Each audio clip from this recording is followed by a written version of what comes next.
Good morning, everyone.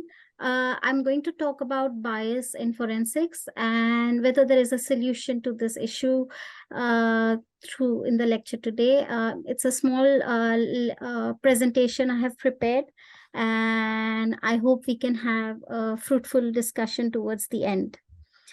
So let me just begin by, first of all, defining what is bias and to put it in context of forensic science as well. Bias is a disproportionate weight in favor of or against an idea or thing, usually in a way that is closed-minded, prejudicial, or unfair. It can be innate or learned. People may develop biases for or against an individual, a group, or a belief. And in science and engineering, it is a systematic error. It is the action of supporting or opposing a particular person or thing in an unfair way because of allowing personal opinion to influence your judgment. So these are the general definitions of bias. Now, in the last decade, we have seen that there is a lot of research and commentary surrounding cognitive bias in forensic examinations. And this is in respect to various domains within forensic science. So it doesn't have to do with only one particular science like fingerprints or DNA. The bias has been looked at from different points of view of forensic science, including forensic odontology, specific to bite marks, and also fingerprints, DNA, voice analysis, and various other domains of forensic sciences. Now, the forensic community at large has accepted and acknowledged that these issues exist. However, there are always some exceptions who are still resistant and defensive and feel that they are not biased. But at large, the community agrees that there is this issue of bias. Now, in the past few years, various documents have been released by different agencies around the world. I will speak about the most prominent ones here. The United Kingdom Forensic Science Regulator has published guidance on cognitive bias effects relevant to forensic science examinations. The US National Commission on Forensic Science has adopted a document on ensuring that forensic analysis is based upon task relevant information.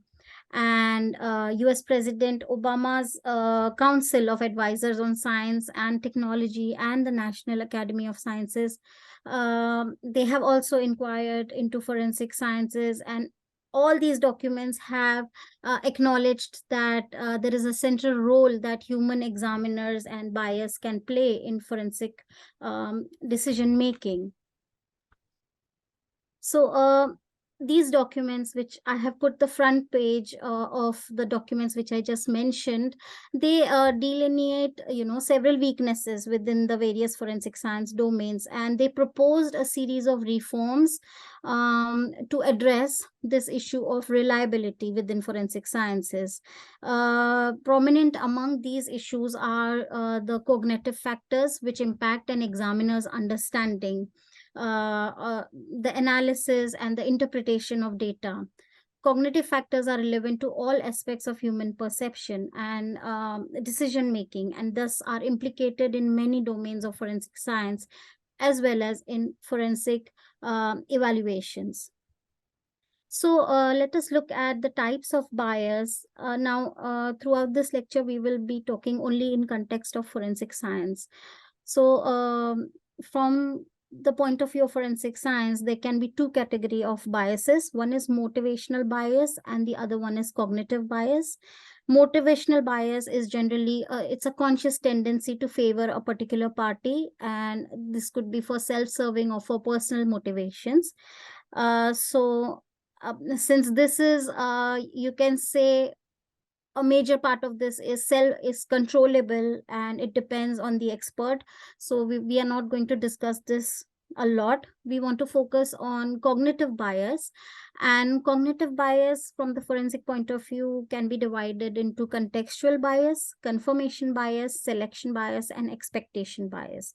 We are going to look at each of them, what they are and how we can minimize this situation. So let us first talk about cognitive bias. It is defined as a pattern of deviation in judgment whereby inferences about other people and situations may be drawn in an illogical fashion. Uh, Here I don't want to stress a lot on the formal language, because I know it can be confusing sometimes with this kind of complex definitions. So let us break this down and go slowly about what is contextual bias. It is the tendency for a consideration to be influenced by background information. Contextual information may be either task relevant or task irrelevant. For example, suppose there is a crime scene and the forensic expert is collecting some evidence. For example, suppose they are lifting fingerprints, and they come to know from the police or from the discussion which is going on that there were eyewitnesses, and they have already seen some eyewitnesses already seen the suspect A do this particular thing. So at that point of time when they are lifting that fingerprint, this information is irrelevant. But when they do the analysis, this can definitely cause bias.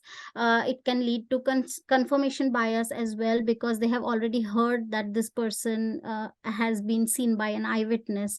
So confirmation bias is a tendency to test hypothesis by looking for confirming evidence rather than potentially conflicting evidence. So if the police says that suspect A has confessed, then there is a tendency of for the expert to have a positive result, or this kind of information can influence his results, his analysis. Expectation bias, also known as the experimenter's bias, where the expectation of what an individual will find affects what is actually found. So this an experimenter may disbelieve or downgrade the significance of findings that conflict with their original expectations. So if they were expecting something, but if they see something conflicting, they may downgrade the significance of that finding. So they will try to believe or certify material that supports what they were expecting. So this is closely related to observer expectancy effects, in which a researcher subconsciously manipulates an experiment or data interpretation in order to find a result which is consistent with their expectations. Now, let us talk a little bit about biasability, reliability, and validity. Biasability and reliability are two fundamental properties of decision making. So biasability refers to the effects of tasks, irrelevant contextual information, and other biases on observations and conclusions. Reliability refers to the consistency, reproducibility, and repeatability of previous observations and conclusions, whereas validity refers to the results being correct. So reliability is a prerequisite for considering validity. Now, let us look at what lowers and what what enhances the risk of bias. So on the left side table, we can see that these are the factors which will lower the risk of bias in forensic science. So first is it will be lowered when the results are clear and ambiguous. So when some analysis is being done, or when some testing is being done, if the results are completely clear, there is more clarity, and it is leaning towards one side, and it is totally unambiguous, then the risk of cognitive bias is lowered. Whereas if the results were complex, if they were of poor quality, in that case there will be more reliance on the subjective opinion of the expert, and a bias may affect the conclusion to which he comes. Risks are lower when there is a methodical approach with defined standards built on principles that have been tested and validated. So the risk will be lower if for example, they are following a certain protocol or a standard technique which has been peer reviewed, as compared to if they were to use a technique which was unresearched or which is personal to the practitioner, in that case, the risk will be greater. Risks are lower when practitioners and checkers, the ones who are cross-checking, if they are well-trained, experienced, and continuously meet acceptable standards of competence. Risks are higher when they are inexperienced, unmonitored, and left to adopt their own approach. Risks are lower. Now, in this point, I would like to say that sometimes we will be talking about the different sources of bias, but I just would like to point out here that sometimes more experienced individual, it is easier for them to make mistakes because of our human brain. When we know initially, when we start doing something new or a new technique, when we are new to that, we are very careful and meticulous and go step by step. But when we are very confident about it, we may skip some steps because we know, or we have this bias that we know how to do it, and we know what the results are going to be. So in that case, more experienced experts may make mistakes. Risks are lower when interpretation is checked by a competent peer who conducts a separate interpretation fully independently and without influence from the reporting scientist. So if another expert were to do the same analysis without being influenced by the first expert, the risk will be lower.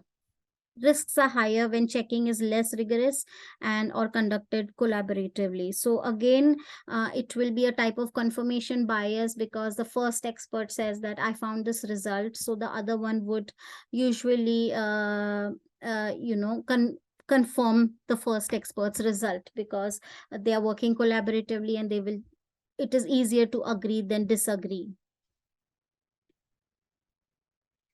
Now, sources of bias. So this is given by Dror et al. And they talk about different sources of how bias can affect or can influence forensic science investigations. So first of all is the evidence.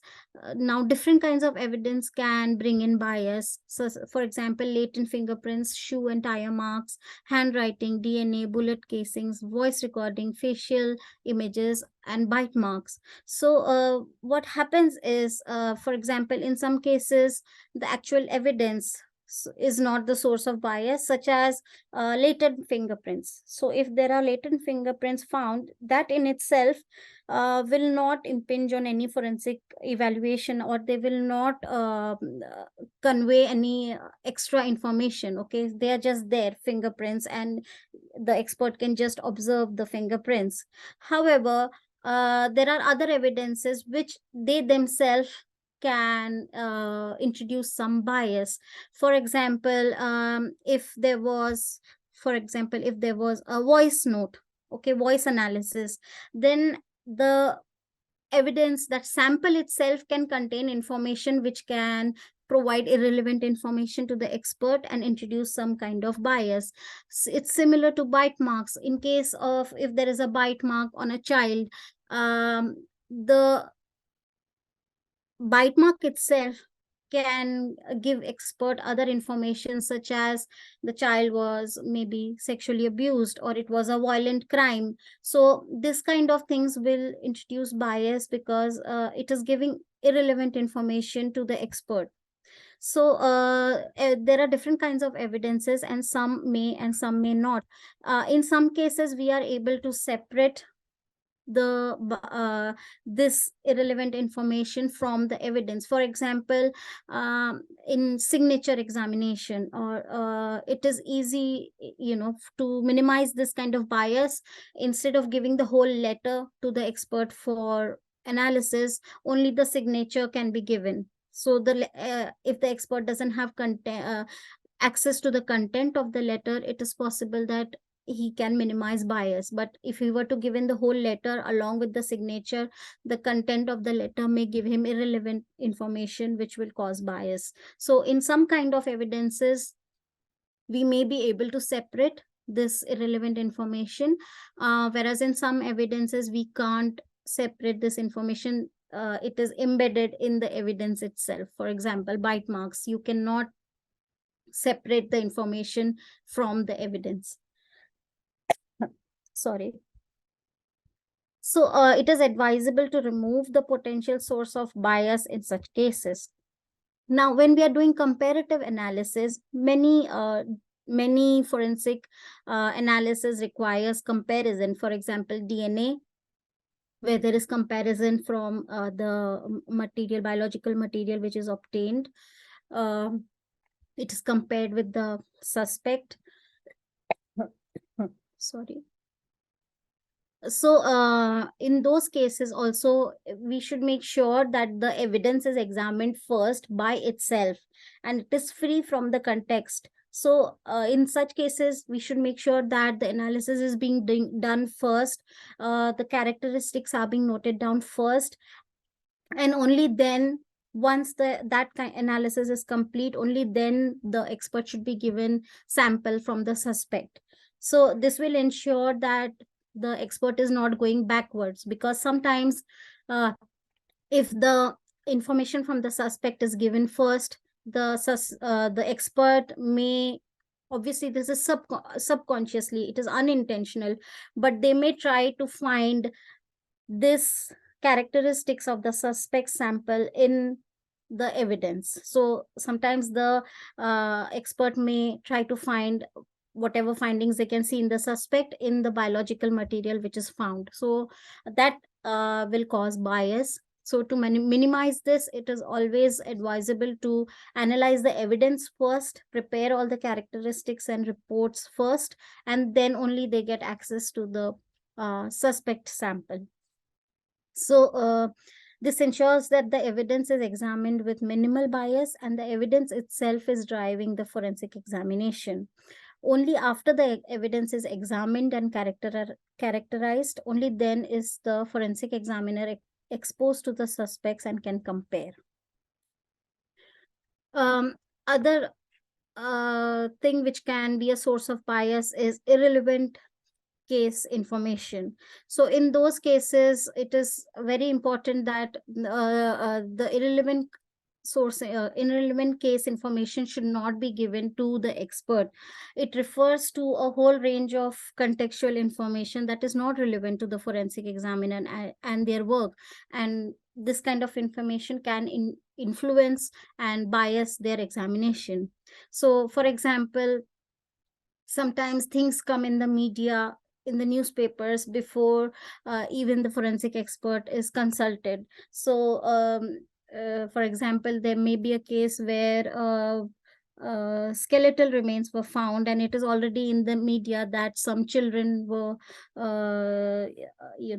murdered and they were buried in that location. So this kind of information will, if the anthropologist comes in or the forensic pathologists come in or forensic medicine people come in to examine these skeletal remains, they already have this information that these are remains of children, or this is remain of a particular male or a female. So this kind of information will again influence his analysis and it will influence his results as well.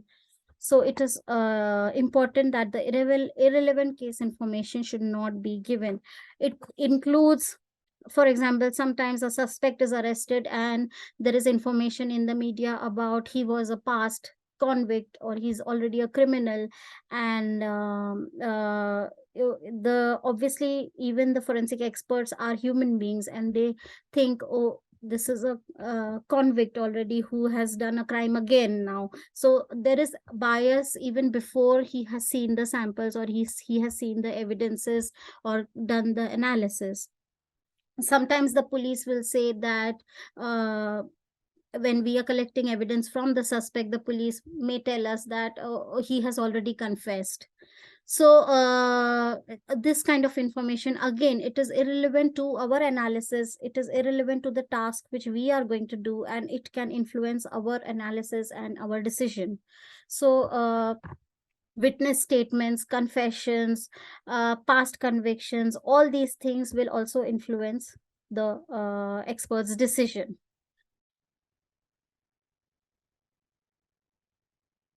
Base rate expectations, again, base rate expectations are based on past experiences of other cases which cause an expectation about this specific case. Now, if the expert has been dealing with these kind of with similar kind of cases for a very long time, he already has some expectations going in. So these kind of expectations will again influence his decision. A very good example which is given by Drawer et al. Is of fingerprints. So in the automated fingerprint identification system, it provides a list of candidates, and the examiner, if he's already experienced, he knows that if there is a match, the match will always be in the top of the list, like the list which has come up, usually the match will be among the top results.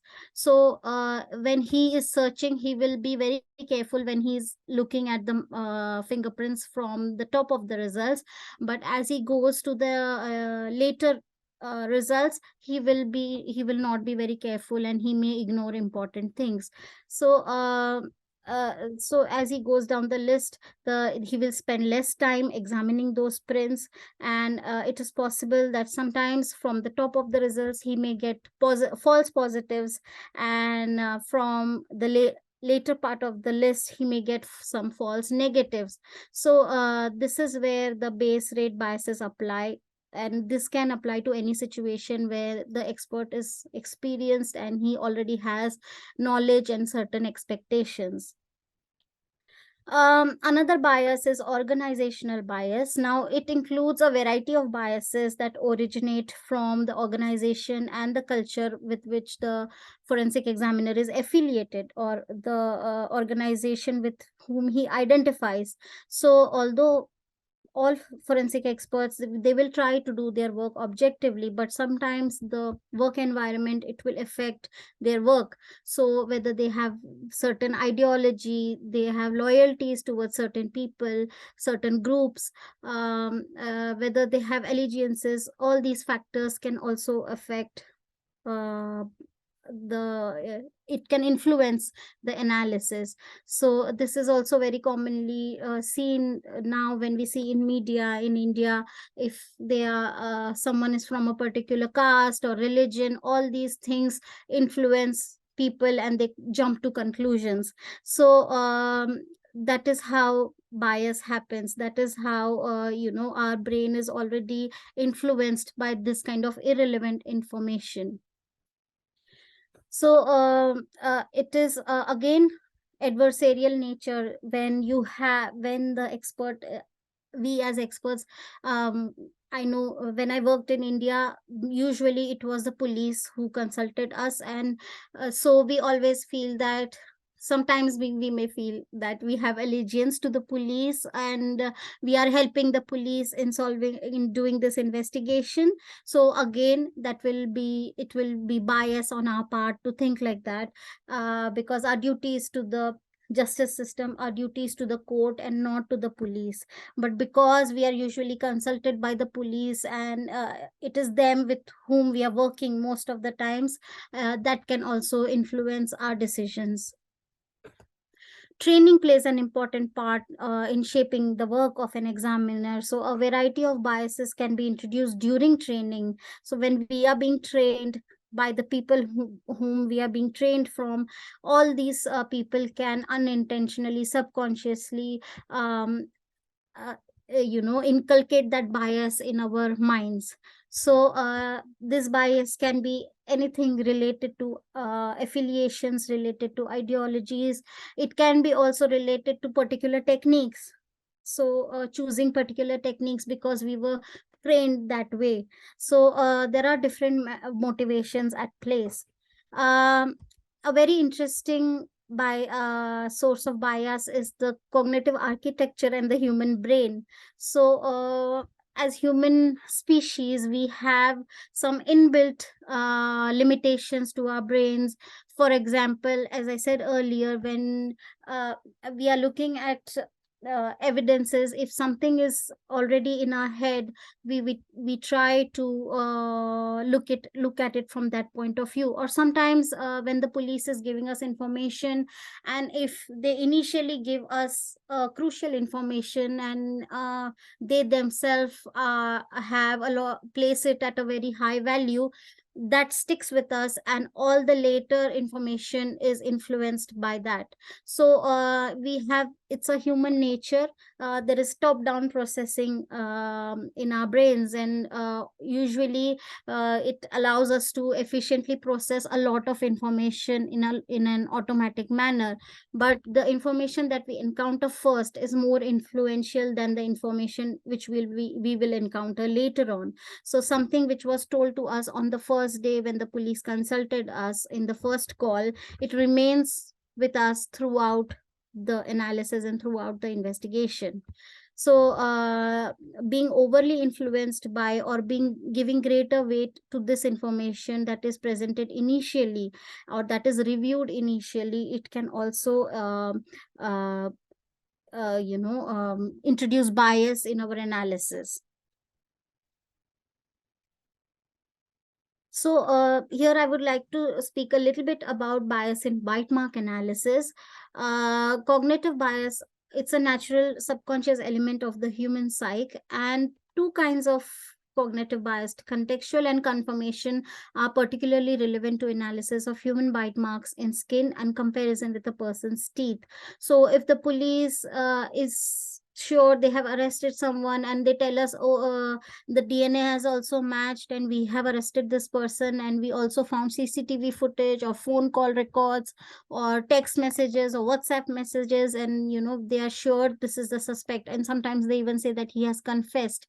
So that information remains with us when we are photographing the bite mark injuries, and throughout the process of analysis, and it can definitely influence the expert's decision, and it can definitely influence the way the analysis is being done. So when this kind of irrelevant information is given, it is very common for the expert to look at the suspect's teeth and try to see those features in the bite mark. So we go backwards. Instead of examining the bite mark first and writing down all the characteristics and completing that analysis first, we look at the suspect's teeth first, and then we go backwards and try to see if those features can be seen in the bite mark. So that's confirmation bias. We try to confirm whatever information we have received. We try to see if we can confirm that information. So the interpretation of dental features observed in a human bite mark in skin and the comparison with a person's teeth are cognitive processes involving objective and subjective judgments. The nature of human bite marks in skin are invariably complex, of poor quality, and require increased reliance on subjective judgment. We know that skin is flexible, and it's a dynamic tissue. The skin on the arm is not the same as the skin around the abdomen or around the breast. So skin is a dynamic tissue, and a lot of it depends on the subjective analysis, so subjective judgment of the expert. So this relates to the natural human tendency of seeing what one wants to see, thereby tempting odontologists to overinterpret bite marks. So sometimes, even if the features are not clearly visible, just because the police is saying that there is other evidences, it is possible that the odontologist will overinterpret and try to see features which are not even visible clearly on the bite marks.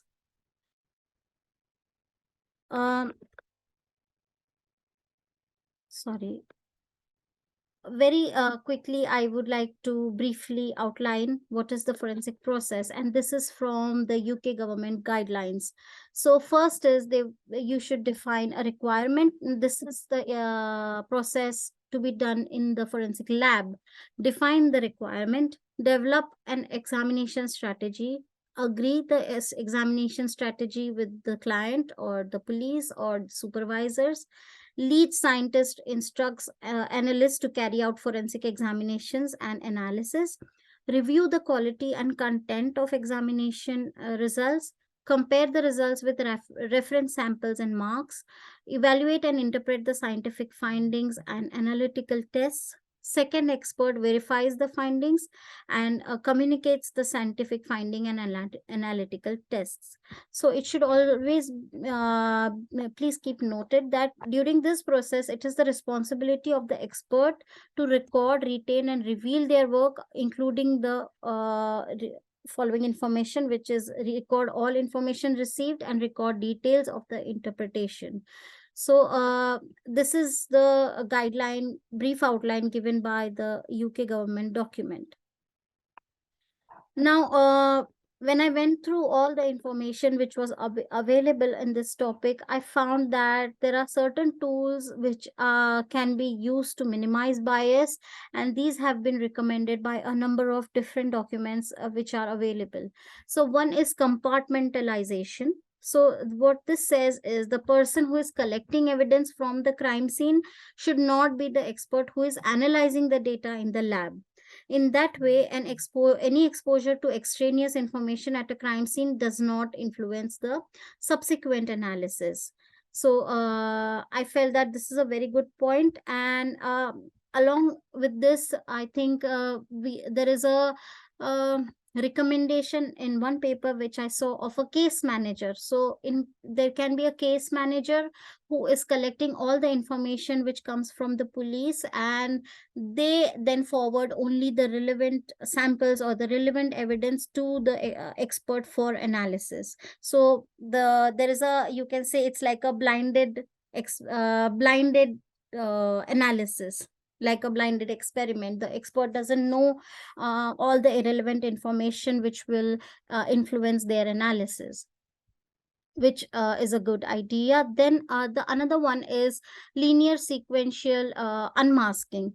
Linear sequential unmasking is where an expert is exposed to the target suspect only after they have fully analyzed and documented the actual evidence. So first, for example, if they are examining latent fingerprints or DNA or handwriting, they will first examine the actual evidence which was found at the crime scene or which is found on the victim, and only after they have fully analyzed and documented the actual evidence will they get access to the suspect and the samples from the suspect. Only then they can analyze those, and then they can do the comparison. So evidence that is task relevant during the evidence collection and evaluative phases may not be task relevant during the analytical phase. So sometimes evidence which is collected initially, all of it may not be used during analysis.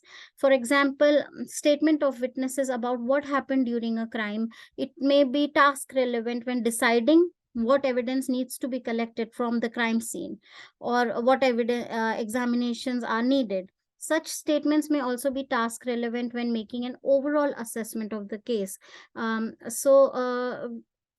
There are certain witness statements which will not be relevant to the task of interpreting analytic test. So the results of analytic examinations and comparisons should depend on the physical evidence examined and not on what the experts or not on what the witnesses say.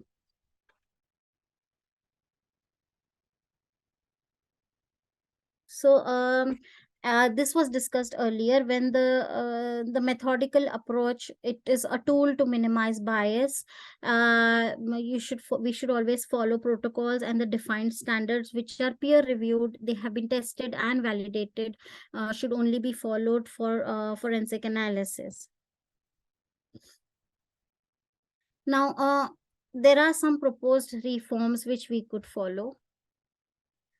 Examiners should work linear rather than circular. So we should go step by step, examining the actual evidence and then going on to the next piece of evidence from the suspect. So we have to document our findings before making the actual comparison against the suspect.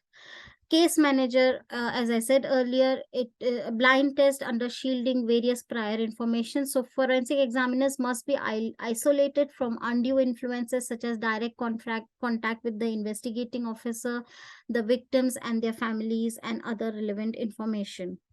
Verification of forensic decisions, a more controlled process in which blind and double blind procedures are used whenever possible. We can make use of artificial intelligence or develop tools from artificial intelligence or computerized systems, so that the order of entries are randomized. And I'm sure there will be more research on how to minimize bias using artificial intelligence. It is important that all the forensic science education courses and certifications, it should include basic training in psychology that is relevant to the forensic work. So perception, judgment and decision making, and social influence.